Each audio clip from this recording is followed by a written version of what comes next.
Ouh là là. J'avais peur que mes parents meurent.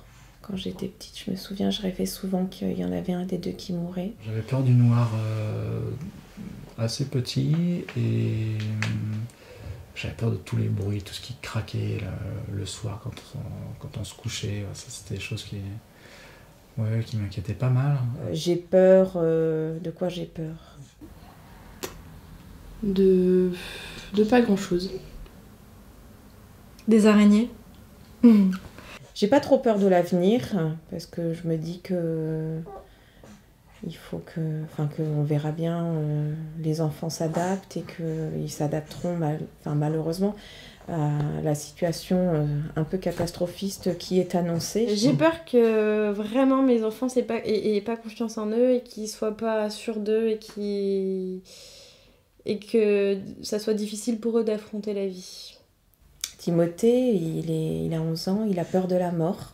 Il se pose beaucoup de questions sur la mort en ce moment. Toute la difficulté, c'est d'arriver à, encore une fois, à prendre le temps de décrypter ce moment-là, ce moment hyper important, qui est juste une façon d'exprimer une peur, une inquiétude, et non pas juste un moment pour faire une crise ou pour faire ce qu'on entend régulièrement d'un enfant qui fait sa colère. Enfin, moi, j'ai eu des peurs assez intenses et finalement, elles sont plus là. J'ai essayé d'y lutter pendant des années, de les fuir, et en fait, ça n'a rien apporté. Être à l'écoute de son corps, c'est-à-dire de sa respiration, voilà, je pense que ça permet d'arrêter justement le mental qui s'emballe et qui fait qu'on est dans la peur. Ces peurs-là, il faut qu'on construise quelque chose avec, et non pas qu'on aille contre. Il ne faut pas qu'on soit en réaction, à mon avis, vis-à-vis de ces peurs, mais qu'on construise avec. Je pense qu'on peut guérir de nos peurs, oui. Je pense pas que c'est une maladie. De quoi j'ai peur, oui.